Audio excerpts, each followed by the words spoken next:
जनता की आवाज में आपका स्वागत है। नमस्कार, स्वागत है आपका H50 न्यूज में। कार्यक्रम चालू हो चुका है जनता की आवाज और मेरा नाम है मुकेश शाही और ये कार्यक्रम आता है सोमवार, बुधवार और शुक्रवार को ठीक शाम 7 बजे। देखना न भूलिएगा जनता की आवाज कार्यक्रम, सिर्फ और सिर्फ H50 न्यूज, जो कि देश की धड़कन है और देश की आवाज बनता है। और इस कार्यक्रम में हमारे साथ जो सहकर्मी होते हैं, हमारे पर्दे के पीछे रखकर भी पूरे यूनिट को संभाले हुए हैं हर्ष गर्ग जी, जिनका बहुत बड़ा भूमिका होती है वीडियो एडिटिंग से लेकर पूरी यूनिट को संभालना, स्क्रिप्ट राइटिंग से लेके ये सारा उनका काम होता है। हमारी पूजा चौधरी जी, जिन्हें आप एंकरिंग के तौर पे देखते हैं, रिपोर्टिंग के तौर पे देखते हैं, साथ ही साथ वॉइस ओवर से लेकर सारा जो काम होता है पूजा चौधरी जी संभालते हैं। और आप सभी मुझे जो जानते हो कि मैं होस्ट करता हूँ जनता की आवाज़ कार्यक्रम। और मैं आपको छोटी जानकारी देना चाहूँगा कि जनता की आवाज़ कार्यक्रम बेसिकली होता क्या है। जनता की आवाज़ कार्यक्रम पे हम अलग अलग विषय वस्तु को उठाते हैं, अलग अलग बातें रखते हैं और बहुत सारी ऐसे इंटरेस्टिंग बातें होते हैं कि जो समाज के सामने नहीं आ पाते। और ये सारी बातें आज हम उठाएंगे जनता की आवाज़ बनकर। यदि आपकी भी कोई समस्या है, यदि आपके भी भीतर कोई प्रश्न है कि सरकार की तरफ आपका ध्यान आकर्षण नहीं हो पा रहा है, यदि आपको सरकार की ओर कुछ बात पहुँचानी है, तो वो माध्यम हम बन सकते हैं। तो आप देखते रहिए हमारे खास कार्यक्रम जनता की आवाज़। और आज का हमारा मुद्दा है बेहद यहाँ पे सेंसिटिव वाला मुद्दा है और बेहद गंभीर मुद्दा है, क्योंकि इस बात को लेकर बहुत सारे लोग यहाँ पे जो होते हैं ये गंभीर नहीं होते। केवल YouTube की बातें देखकर, गूगल की बातें देखकर, यहाँ वहाँ की अफवाह वाली वीडियो देखकर आग बबूला हो जाते हैं, लेकिन आग बबूला नहीं होना है। आज हमारे साथ मेरे परम मित्र भी हम कह सकते हैं और इन्हें गेस्ट भी कह सकते हैं। आज सूरज जी को हमने यहाँ पे हमारे कार्यक्रम में इनवाइट किया है। उन्हीं की जुबानी आज सच जानने की कोशिश करेंगे कि आखिरकार जो मधेशी आंदोलन है, जो उनके बीच में जो तनाव, पहाड़ी और मधेशी के बीच में जो तनाव है, आखिरकार से क्या बात हो रही है कि बहुत सारे यहाँ पे मामला गरमाया जा रहा है और भारत की ओर भी उनका जो क्या है रूप, ये सब बात जानेंगे। आइए उनका स्वागत करते हैं। सूरज जी नमस्ते, स्वागत है आपका हमारे कार्यक्रम जनता की आवाज़ में। सर्वप्रथम आप मुझे ये बताएं कि आपको हमारे कार्यक्रम कैसा लगता है, दर्शकों को बताएं। पहले तो मुकेश जी आपको बहुत बहुत नमस्कार, जो आप इतने टाइम के बाद मिले मुझे। कॉलेज के टाइम से हम दोस्त थे साथ में जी। मेन बात तो ये कि जनता की आवाज़ H50 न्यूज़ है, इसमें हमें नॉर्मल लोगों को अपनी राय रखने का मौका मिलता है, अपनी बातों दिखाने का जो मौका मिलता है, ये बहुत अच्छी बात है। ये हमें बड़े बड़े न्यूज़ वाले प्लेटफॉर्म में नहीं मिलता, जो यहाँ पे मिलता है। जो असली में जो प्रॉब्लम चल रहे हैं उनको दिखाया जाता है, प्रॉब्लम झेलने वालों को दिखाया जाता है कि हाँ ये क्या है और इसका क्या सोल्यूशन होना चाहिए। बिल्कुल। तो मैं इसके लिए बहुत बहुत धन्यवाद देता हूँ जनता की आवाज़ H50 न्यूज़ वालों का, कि वो जनता को फेस टू फेस दिखाते हैं कि क्या प्रॉब्लम चल रहा है, ना कि कोई बड़े मीडिया प्लेटफॉर्म पे बैठे खाली दिखाते रहते कि ऐसा ये प्रॉब्लम है। बिल्कुल। जहाँ तक बात है मधेशी और नेपाली आंदोलन का, तो ये है तो बहुत पुराना, पर हाल ही के जो टाइम में बहुत ज़्यादा फैल चुका है। ये प्रचंड सरकार के टाइम में बहुत ज़्यादा फैला था। वहाँ पे बहुत सारे दंगे भी करवाए गए थे, जिसमें 17,000 लोगों की मौत हुई थी। बिल्कुल। जिसमें पहाड़ी और मधेशी दोनों भी शामिल थे। दोनों ही घरों पे आग लगाई गई, लोगों को मारा गया। यहाँ तक कि मेरे गाँव में भी आगजनी हुई थी, मेरे भाई का हाथ काटा गया और बहुत सारे स्टूडेंट्स की मौतें भी हुई। ये आंदोलन सिर्फ इस बेसिस पे है कि जो इंडियन दिखते हैं और जो नेपाली टाइप दिखते हैं, सिर्फ उनके बेसिस पे ही बंटवारा हुआ है। जैसे कि आप यहाँ पे हिंदू मुस्लिम के जो राइट्स देखते हैं, सेम टू सेम उसी हीट पे वहाँ पे पहाड़ी और मधेशियों का झगड़ा करवा देता है। पहाड़ी बेसिकली जो यूपी साइड जो बॉर्डर लगते हैं हमारे नेपाल के, वो हो गए, और जो बिहार से जो बंगाल तक का जो बॉर्डर चालू होते हैं वो है मधेशी जी। तो बेसिकली उन लोगों के ऊपर पॉलिटिक्स करके, जो हमारी प्रचंड सरकार है या जो पिछली सरकार है, वो उसके बाद पॉलिटिक्स करके लोग जान के साथ, लोगों के मतलब फीलिंग के साथ खेलती है और उनकी जान को खतरे में डालती है। आपको पता है नेपाल की इकोनॉमी उतनी अच्छी नहीं चलती जितना इंडिया और बाकी। तो इस वक्त हमें ध्यान देना चाहिए कि लोगों की हालात कैसे सुधारी जाए। मगर इसको छोड़ के लोग, वहाँ के जो पॉलिटिशियन है, वो ये बोलते हैं कि अयोध्या का राम मंदिर हमारा है, लिम्पिया धूरा काला पानी हमारा है। जो हमारे खुद के लोग हैं वो कैसे जी रहे हैं उसके ऊपर कोई ध्यान नहीं दे रहा। उसके बस सिर्फ पहाड़ी और मधेशी होने का आंदोलन थोपा जाता है। बिल्कुल। तो यही कंडीशन है वहाँ का। लेकिन वहाँ के जो लोग हैं उन्होंने कभी भी ये नहीं सोचा नहीं। लेकिन ये जो पॉलिटिक्स वाले लोग हैं वो उनके अंदर ही ऐसे जहर भर देते हैं कि फिर वो झगड़ा बढ़ते चले जाता है। और यहाँ पे आपने जो मुद्दा उठाया है, सूरज जी ने बेहद गंभीर मुद्दा यहाँ पे उठाया कि जो अगर बात की जाए मधेसी और पहाड़ी आंदोलन, इन्होंने काफ़ी अच्छी तरीके से यहाँ पे समझाया कि अगर आप इंडियन जैसे दिखते हो तो उनके ऊपर अलग सा एक व्यवहार होता है, अगर आप नेपाली जैसे दिखते हो तो उनके ऊपर एक अलग सा व्यवहार होता है। लेकिन क्या जनता से हम पूछना चाहेंगे, ये जो कुदरती देन जो भगवान ने दिया है, क्या आज वो समाज उसे क्यों एक्सेप्ट नहीं कर पाता, क्यों जातिवाद को बीच में लेके आ पा रहा है? जब देश पूरे जब विभाजन हो चुका है, सभी अपनी अपनी तरीके से इस स्तर पे काम कर रहे हैं, तो ऐसा क्या बात हो रही है कि जो मधेसी आंदोलन और जो पहाड़ी आंदोलन को इतना बढ़ावा दिया जा रहा है? आइए इनसे और भी जानते हैं। सूरज जी, मुझे आप ये बताइए कि जिस प्रकार से आपने बताया कि जो आंदोलन हुआ था उसमें आपके भाई के हाथ पे काटा गया था, वो पूरा वाक्य आखिरकार हुआ क्या था, वो मुझे बताइए। उस वक्त नेपाल में आंदोलन चालू था जो सत्ता पे आने के लिए, जैसे आपको पता होगा पहले नेपाल में राजशाही शासन था, बिल्कुल, पर एक उसके परिवार की गलती की वजह से ही उसने पूरे परिवार को खत्म कर दिया जी। तो उस पूरे राजशाही परिवार को खत्म होने के बाद नेपाल में पॉलिटिक्स इलेक्शन जैसा सिस्टम चालू है, जो इलेक्शन करते हैं इंडिया जी। उस वक्त अपने पार्टी को फेमस करवाने के लिए लोगों के ऊपर इस तरह के आइडियाज दिए गए कि पहाड़ी ये होता है, ये मधेसी होता है, ये इंडियन जैसे दिखता है तो इसमें अलग है, अपन गोरखे टाइप दिखते हैं तो इसमें अलग है। अच्छा, तो इस तरीके से उन्होंने बेसिकली डिटर्मिनेशन बना दिया कि ये लोग अलग है, हम लोग अलग है जी। फिर उनके अंदर नफरत पैदा की गई। जैसे यहाँ पे आप बाबरी का देखते हो, वहाँ पे उस तरीके का हुआ। बाद में लोगों के दिमाग में बैठा दिया कि ये लोग अलग है, ये हमारे दुश्मन है जी। फिर उन लोगों ने ऐसे करते करते एक आंदोलन बिछाया, वहाँ के नक्सलाइट्स जो वहाँ के चोर है उनको बंदूक दी, ये सब दी कि जाओ और मधेसी के घरों को मार दो जी, उनके घरों को लूटो, उनके घरों पे आग लगाओ, उनके औरतों के साथ रेप करो। और ये हुआ भी था जी, काठमांडू पोखरा साइड में हुआ भी था, जहाँ पे कम थे। फिर उसके बाद यहाँ के लोग उठे और उन्होंने उसका आंसर दिया। बेसिकली मारा कौन? इंसान। पॉलिटिक्स का एक भी आदमी नहीं मारा। जो नेपाली कांग्रेस पार्टी है एनसीपी, जिसकी आज ओली सरकार की प्राइम मिनिस्टरशिप है जी, वो भी थे उस टाइम पे, उसमें भी उनका हाथ था। उनके कोई लोग नहीं मारे, नॉर्मल लोग मरे, गरीब भी मारे जी। तो बेसिकली अपने पार्टी को फेमस करवाने के लिए लोगों के बीच में पहाड़ी और मधेसी होने का टोपा जाता है। जैसे यहाँ पे हिंदू मुस्लिम भैया और मराठी जैसे थोपे जाते हैं, वैसे वहाँ पे थोपे जाते हैं। यहाँ पे जो उन्होंने काफ़ी अच्छी तरीके से, बखूबी तरीके से यहाँ पे समझाने का प्रयत्न कर रहे हैं कि आखिरकार मधेसी और पहाड़ी का मुद्दा है क्या, क्यों हो रहा है, क्यों गरमाया जा रहा है, क्योंकि कुछ राजनीतिक रोटी अपनी सेक रहे हैं और इस समाज को लेकर ये काफ़ी गलत है। आज इन्होंने काफ़ी अच्छी जानकारी दी है और भी हम जानेंगे। सूरज जी, मुझे आप ये बताइए कि जिस प्रकार से जो सरकारी काम होता है, गवर्नमेंट जॉब को लेकर भी हम भी एक नेपाल से बिलोंग करते हैं और वहाँ पे मधेसी का ऐसा कहना होता है कि गवर्नमेंट जॉब केवल नेपालियों को ही मिल पाता है, हम मधेसी को क्यों नहीं मिल पाता।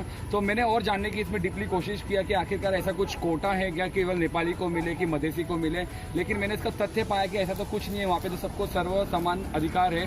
लेकिन आप क्या देखते हो कि गवर्नमेंट जॉब में वाकई में मधेसी के साथ कुछ भेदभाव किया जा रहा है नेपाल में? एज पर कॉन्स्टिट्यूशन तो सर्व समान व्यवहार है, पर जब रियलिटी में आओगे ना तो वहाँ के जो सेटिंग्स जिसको बोलते हैं वो है जी। क्योंकि अगर आप मेरे जो गवर्नमेंट में जितने भी हैं नेपाल में, उन लोग मधेश में रह के उनको गवर्नमेंट जॉब मिले, लेकिन जो काठमांडू साइड रहते हैं नेपाल के अंदर उनको गवर्नमेंट जॉब नहीं मिलता। मीन्स अगर मधेश का आदमी अगर पहाड़ में जा रहा है तो उसको उतना इक्वालिटी नहीं मिलता है। बिल्कुल, उसको वहाँ पे रहने के बाद भी झेलना पड़ता है, वहाँ पे रह के भी उसके साथ अलग व्यवहार किया जाता है। तो लिखा हुआ है कॉन्स्टिट्यूशन में, पर उसको अप्लाई कोई नहीं करता। तो इसे रोकने के लिए ऐसा क्या पहल उठानी चाहिए? क्योंकि कॉन्स्टिट्यूशन में तो लिखा है कि मधेसी हो, चाहे नेपाली हो, चाहे थाड़ू हो, चाहे बहुत सारे विभिन्न प्रकार के जाति क्यों ना हो, लेकिन सबको सर्व समान अधिकार मिला गया है। क्योंकि अगर वो नेपाल के सिटीजन है, अगर उनके पास नेपाली नागरिकता प्राप्त है, तो वो गवर्नमेंट जॉब के लिए अप्लाई कर सकते हैं। तो आप नाराजगी यहाँ पे व्यक्त करना चाहते हो सरकार के खिलाफ कि उन्होंने जो भेदभाव जिस प्रकार से किया जा रहा है, तो आप क्या मानते हो इसे? इसके लिए मैं आप लोग को ज़्यादा आगे बढ़ाऊंगा कि हम लोग तो नॉर्मल लोग हैं और आप हमें मौका दे रहे हो कि ताकि हम अपनी बात को आगे रखें। जी बिल्कुल। जितना आप इस बात को आगे बढ़ाओगे, जितना फैलेगा, उतना सरकार के फिर मीन्स कान तक जाएगा। अगर सरकार की उन्होंने कुछ कदम नहीं किया तो इंटरनेशनल कोर्ट भी हमारे सपोर्ट में उठ सकती जी। है। और खास करके नेपाल जो है उसका इंटरनेशनल कोर्ट का बहुत ध्यान रहता है नेपाल को। तो अगर आप इन सब न्यूज़ को ज़्यादा फैलाओगे, और मैं ज़्यादा लोगों तक देखना चाहता हूँ H15 जनता की आवाज़ की न्यूज़ को, ताकि अगर वो सुने तो उनको पता चले कि ये प्रॉब्लम है, और अगर ये ज़्यादा हाईलाइट हुआ तो ये रुकेगा। और जो ऑफिसर ऐसा कर रहा है मधेशियों के साथ या पहाड़ में पहाड़ियों मतलब मधेश में पहाड़ियों के साथ। जी सूरज जी, मुझे आप ये बताइए कि एजुकेशन को लेकर भी जो बहुत सारे नेपाल में समाज है, अलग अलग के, जो थाड़ो समाज है, नेपाली समाज है, मधेसी समाज है, लिम्बू समाज है, लामा समाज है, दलाई लामा समाज है, न जाने आप और मैं इतने सारे नाम जानते भी नहीं होंगे, वो सारे समाज है। लेकिन कहीं ना कहीं जो पिछड़ा हुआ समाज है उनको लेकर जो सरकार ने बहुत सारी व्यवस्था करनी चाहिए, जो कि कहीं ना नजर नहीं आ पाती। और जो जनता की आवाज़ कार्यक्रम में बहुत सारे दर्शकों का ये भी कहना है कि जो विकास की राह पर अगर नेपाल चले तो काफ़ी विकसित हो सकता है। लेकिन नेपाल ऐसा भी कहना आ पा रहा है, ऐसा भी न्यूज़ आ पा रही है कि अगर नेपाल कुछ डिसीजन लेता है तो लोग उसे चाइना का ही रूप क्यों दे पाते हैं, क्यों ये कहते हैं कि चाइना का ही इसके पीछे षड्यंत्र है। ये मुझे लगता है कहीं ना कहीं तो साजिश है, क्योंकि मैं यहाँ पे पत्रकार होने के नाते मैं अपना यहाँ पे एक सिर्फ मत रखना चाहूँगा। कोई भी देश को अपना डिसीजन लेने का पूरा हक है। ज़रूरी नहीं है कि अगर वो डिसीजन लेता है तो वो चाइना के पक्ष में, चाइना ने उसे दबाव दिया है तो डिसीजन ले रहा है, या भारत ने दबाव दिया तो डिसीजन ले रहा है, ये अपने आप में काफ़ी गलत है। आपको पता होगा कि मनीषा कोइराला ने जस्ट छोटे से ट्वीट करने से उन्होंने ये कहा था कि 3 देश मिलकर इसमें बात की जाए तो इस बात को सुलझा जा सकता है। वहाँ पे चाइना का कहीं जिक्र नहीं हुआ है, लेकिन उसे मीडिया वाले जो पत्रकार है, जो बहुत बड़े बड़े पत्रकार जिसे कहते हैं, उन्होंने इसे इतनी बड़ी हाईलाइट बना दिया कि जिसकी वजह से नेपाल और भारत के बीच में चाइना का नाम मेरे मुंह से आ रहा है, सॉरी मुझे माफ़ कीजिएगा। अगर मैं बताना चाहूँगी बड़ी जो सैटेलाइट चैनल हैं उन्होंने अगर ये क्लोज किया है या उन्होंने डिस्क्लोज करके जो पूरा विवरण यहाँ पे बताया है, कहीं ना कहीं उन्हें पड़ताल करनी चाहिए थी जिससे आक्रोश ना बढ़े। तो आइए कार्यक्रम को और आगे बढ़ाते हैं। सूरज जी, मुझे आप ये बताइए कि ऐसा कहा जाता है कि मधेसी लोग काफ़ी ज़्यादा शिक्षित होते हैं पढ़ाई को लेकर, क्योंकि तराई इलाका पूरी उन्हीं की होती है। लेकिन ऐसा क्या हो पड़ रही है कि जिसकी वजह से पहाड़ी और मधेसी शिक्षा को लेकर भी वहाँ पे भी अभी अपनी कोटा पाने के लिए वहाँ पे भी अब आंदोलन का छिड़ चुका है। क्या लग रहा है आपको कि जो शिक्षा को लेकर भी अब वहाँ पे घमासान हो रहा है, आप कितना से सही मानते हैं? पहले तो आपने जो नेपाल के बारे में ये बात कही कि नेपाल अगर चाहे तो विकसित हो सकता है अगर वो सही कदम उठाए, क्योंकि नेपाल की जो टूरिस्ट है वो भी बहुत अच्छी है, प्लस वहाँ की जो बिजनेस आप चाहो अगर वो भी देखो तो बहुत अच्छी है।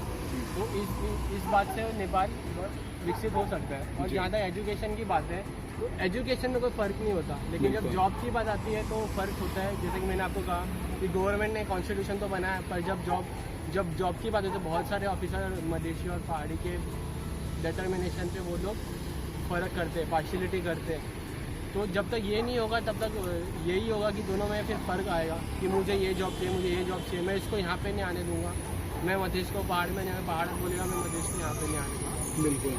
तो जब तक हमारे जो पब्लिक डिवाइजर ऑफिसर्स है, जब तक वो इसे बंद नहीं करेंगे तब कुछ नहीं हो सकता। उनके ऊपर या तो प्रेशर डाला जाए या तो फिर उनको कड़ी से कड़ी सज़ा दी जाए। बिल्कुल। खास करके आप लोग के माध्यम से उनको डिटेक्ट किया जाए कि हाँ ये लोग वैसे हैं, ताकि अगर एक्सपोज होगा तो आगे कोई भी ऐसा कुछ करने से डरे।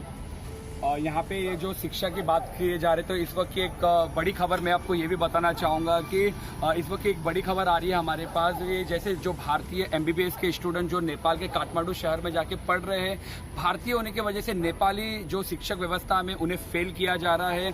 भारतीय लोगों ने आह्वान भी किया है भारत सरकार से, भारत पत्रकार को भी आह्वान किया गया है कि जो भारतीय स्टूडेंट है जो नेपाल में बसे हुए काठमांडू शहर, कॉलेज का नाम मैं यहाँ पे नहीं लेना चाहूँगा, लेकिन मेडिकल कॉलेज है, वहाँ पे भारतीयों को लगातार 2 साल से लगातार फेल किया जा रहा है, और जिसको वजह से लेकर वहाँ पे अभी बहुत सारी घमासान हो रही है। उनका ये कहना है कि जो नेपाली छात्र हैं, जो MBBS के स्टूडेंट हैं, उन्हें पास किया जा रहा है, और जो भारतीय स्टूडेंट अच्छी तरह से एग्ज़ाम देने के बावजूद भी कहीं ना कहीं तो पार्शियलिटी हो रही है। और सूरज जी यहाँ पे बता रहे हैं कि शिक्षा को लेकर भी जो पार्शियलिटी हो रही है वो नहीं होनी चाहिए, क्योंकि जब तक देश अगर उन्नति की राह पे चलेगा तो इसके लिए शिक्षा व्यवस्था भी काफ़ी ज़्यादा जरूरी होता है। मुझे आप ये बताइए बताइए कि टूरिस्ट को लेकर भी नेपाल में बहुत सारी पूंजी जो होती है वो टूरिस्ट के माध्यम से होती है, क्योंकि वहाँ पे कल कारखाने उतनी सीमा पे नहीं है कि जिसकी वजह से वहाँ पे और विकसित हो पाए, लेकिन टूरिस्ट एकमात्र ऐसा जरिया है कि वहाँ पे विकसित हो।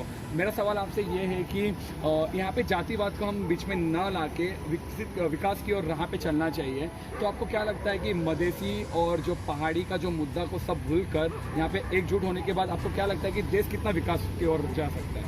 देश की जो विकास है वो ग्रोथ रेट बहुत बढ़ जाएगी अगर हम नेपाल ऐसा नेपाल सोचें, ना कि मधेसी और पहाड़ी। बिल्कुल। अगर सबको इक्वल मिले, अगर सब कुछ अच्छे से चले, तो नेपाल की प्रोग्रेस रेट जो आज इंडिया से भी इकोनॉमी से ज़्यादा है वो और ज़्यादा रेट में बढ़ जाएंगे, क्योंकि फिर टूरिस्ट अच्छा होगा, कोई झगड़ा नहीं होगा, तो कोई बंदी नहीं होगी। क्योंकि अगर आप नेपाल में अभी भी देखोगे तो ज़्यादा से ज़्यादा बंदी ही रहती है। कभी मधेसी में झगड़ा चालू होता है, कभी पहाड़ में झगड़ा चालू होता है। अगर ये सब बंदी नहीं होगा तो बिजनेस ज़्यादा फैलेगा, और जितना अच्छा इकोनॉमी ज़्यादा फास्ट होगा जी, उतनी देश की और खुद के लोगों की प्रगति भी होगी। तो ये ज़रूरी है कि मधेसी और पहाड़ी नहीं, ऐसा नेपाली हम नेपाल को आगे लेके जाए। बिल्कुल। और आप नेपाल के नागरिक होने के नाते मैं आपसे एक सवाल ये जानना चाहूँगा कि जो मधेश का जो इलाका है वो बिहार और यूपी के कई इलाकों से सटा हुआ है, लेकिन ऐसा भी कहा जाता है कि बहुत सारे जो मधेसी है वो भारतीयों की ओर ज़्यादा आकर्षित होते जा रहे हैं। ऐसा क्या हो रहा है कि जो इन बॉर्डर पे कि उनको भारत की ओर ज़्यादा प्रस्थान करना पड़ रहा है और भारत सरकार से वो मांग की अपेक्षा कर रहे हैं, ना कि नेपाल सरकार से? ऐसा क्या हो रहा है कि आपने देखा होगा अपने इलाके में कि वो भारत की ओर ज़्यादा आकर्षित हो पा रहे हैं, ना कि नेपाल की ओर? तो ऐसा क्या हो पा रहा है कि वहाँ पे मुद्दा क्या है कि आखिरकार उन्हें भारत की ओर शरण में जाना पड़ रहा है? कि नेपाल में फिलहाल तो जो इंडियन जैसे लोग दिखते हैं उनको नेपाल की सिटीजनशिप से भी हटाने का उन लोगों का इरादा चल रहा है। अच्छा। और जो नेपाल की जो गवर्नमेंट है अभी फिलहाल 2 टाइम से पहाड़ियों का ही चल रहा है। तो फिलहाल पहाड़ी सरकार सुनने के बिल्कुल भी मूड में नहीं है मधेशियों की आवाज़। तो इसीलिए मधेशियों को इंडियन सरकार से मदद लेनी पड़ेगी। प्लीज़ आप इसके ऊपर कुछ कार्रवाई। बिल्कुल जी बिल्कुल, ताकि हम लोग भी अगर अपने देश के लोग होके अगर हमारे साथ अपने देश में अगर ऐसा हो रहा है तो फिर अलग वो सुन नहीं रहे, तो देन हमको कुछ और ही कदम उठाना ही पड़ेगा। यहाँ पे इनकी बातों से साफ साफ झलक रहा है कि जो नेपाल में जो मधेसी है और जो नेपाली नागरिक है उन्हें एकजुट होकर उन्हें भी अपने देश का नागरिक कहना चाहिए, ना कि उन्हें परप्रांतीय की तरह यहाँ पे भेदभाव करना चाहिए। जिस प्रकार से भारत में 29 राज्य है उसी तरह से अब नेपाल में भी प्रदेश का विभाजन किया गया है, प्रदेश नंबर 1, प्रदेश नंबर 2, और वहाँ पे भी 8 प्रदेश का निर्माण किया गया है। लेकिन यहाँ पे एक मुद्दा ये है कि जो मधेसी आंदोलन है यहाँ पे कहीं भी कुछ तथ्य दिखाई नहीं दे पा रहा है, क्योंकि इनके कहने से हमें ये तो साबित हो पाया है कि बेवजह का जो राजनीतिक जो रोटियां सेकी जा रही है मधेसी आंदोलन को लेकर कहीं ना कहीं तो पूरी तरह से गलत है। मैं उनके भी सपोर्ट में नहीं हूं और ना मैं मधेसी का सपोर्ट कर रहा हूं। यहाँ पे सिर्फ एक बात हो रही है कि नेपाल जो नेपाली नागरिक है जो मधेसी नागरिक है उन दोनों को एकजुट होकर जल्द से जल्द समझौता कर लेनी चाहिए और जाके देश को प्रगति की राह बढ़नी चाहिए, क्योंकि भारत के जो पड़ोसी देश है भारत और चीन ये मधुर और सुमधुर और हो सकते हैं, लेकिन जब देश के अंदर रह कर ही अगर देश में बंटवारा की बात की जाए तो ये काफ़ी आने वाले समय में काफ़ी चुनौतीपूर्ण हो सकती है। ये काफ़ी जो गंभीर जो जोखिम जिसे कहा जा सकता है कि आने वाले समय पे हमें देखने को मिल सकता है। इनसे और भी हम थोड़े जानने की कोशिश करेंगे। मुझे आप ये बताइए कि वहाँ पे जो इलेक्शन होता है और जो मधेसी कम्युनिटी के जो लोग हैं वो भी उतने प्रतिशत है जितने पहाड़ी का है। ऐसा तो नहीं है कि मधेसी इतने कम है पहाड़ी बहुत ज़्यादा है, क्योंकि दोनों की रेट काफ़ी वहाँ पे दोनों समान ही है। लेकिन फिर भी ऐसा क्या हो पाता है कि मतलब जो वोट है केवल पहाड़ी को ज़्यादा मिल पाता है? क्या आपको लगता है इसके पीछे कुछ षड्यंत्र है या किसी की साजिश आपको दिख रही है इसमें? षड्यंत्र ये मधेसी प्राइम मिनिस्टर भी है, होते थे वहाँ पे। अभी फिलहाल 2 टाइम से पहाड़ी प्राइम मिनिस्टर इसलिए बन रहे क्योंकि इस पार्टी में कोई है नहीं मधेसी के लिए उठने वाला, तो उतना ऊपर कोई है नहीं, इसलिए यहाँ पे नेपाल में पहाड़ी प्राइम मिनिस्टर ही बन रहे। बट जहाँ तक साजिश की बात है तो साजिश अगर प्राइम मिनिस्टर ना करे तो उसके नीचे के लोग भी कर लेते हैं जी, स्टेट लेवल पे या जोन लेवल पे। बिल्कुल। तो साजिश को रोकना महत्वपूर्ण है, बिल्कुल बांटना महत्वपूर्ण है कि बांटा ना जाए उसको। बिल्कुल।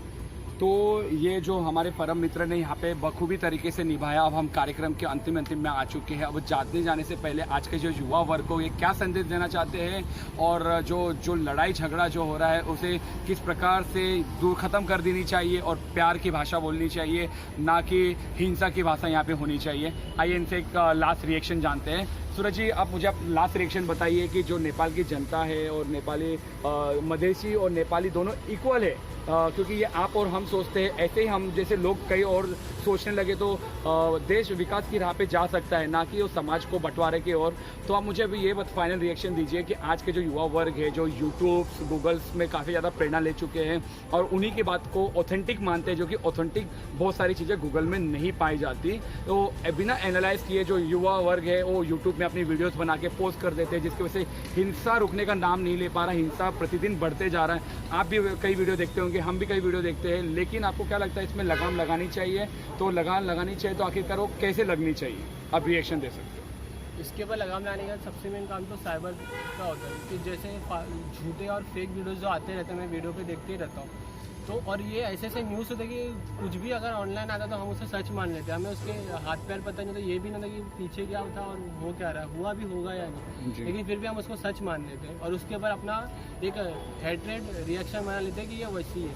तो मैं आजकल के युवाओं को यही बोलूँगा कि आप अपने ह्यूमनिज्म के हिसाब से सोचें कि हम सब इंसान हैं और हमें पूरी एक कंट्री को सपोर्ट करके आगे लेके चलना। बिल्कुल। अपनी इंडिविजुअल डेवलपमेंट के साथ कंट्री के इकोनॉमिक डेवलपमेंट के बारे में सोचना चाहिए, ना कि मैं पहाड़ी हूँ या मधेसी हूँ। बिल्कुल।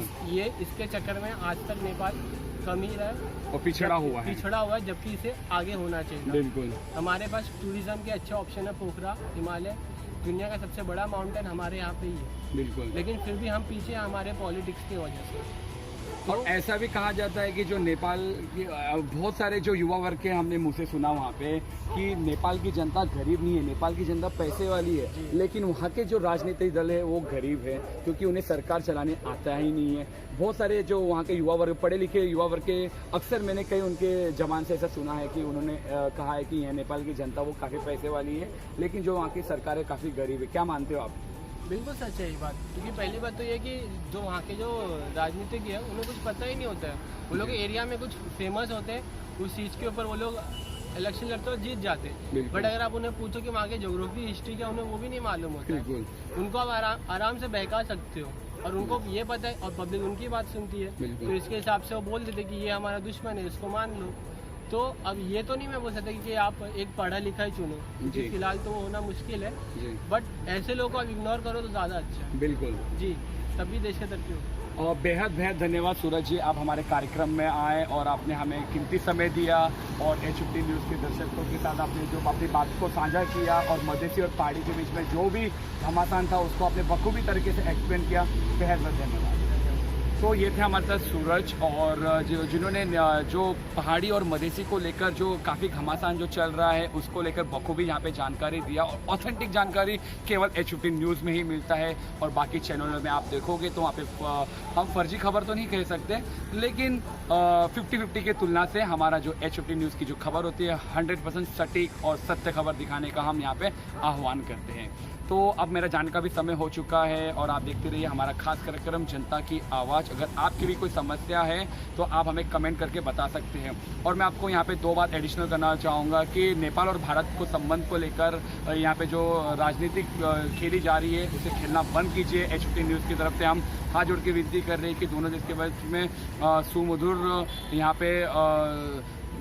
सुमधुर यहाँ पे रिश्ता होनी चाहिए, ना कि कोई तनावपूर्ण रिश्ता होना चाहिए, क्योंकि नेपाल का जो क्षेत्रफल 1,47,141 जो किलोमीटर में जो फैला हुआ है, इतनी कम छोटी सी देश है, लेकिन वहाँ पे भी राजनीतिक उथल पुथल हो चुकी है, जिसके वजह से छोटी सी देश है, काफ़ी प्यारी देश है, काफ़ी प्राकृतिक दृष्टिकोण से भी धनी देश है, लेकिन कुछ राजनेताओं के वजह से समुदाय में जो लड़ाई हो रहा है उसे आप रोकना चाहिए, ये हम हाथ जोड़ के विनती करते हैं। तो मेरा जाने का समय भी हो चुका है। आप देखते रहिए हमारे खास कार्यक्रम जनता की आवाज़। H15 न्यूज़ की संपूर्ण टीम को दीजिए इजाज़त। देखते रहिए हमारा खास कार्यक्रम। मिलेंगे हम अगले एपिसोड में। नमस्कार।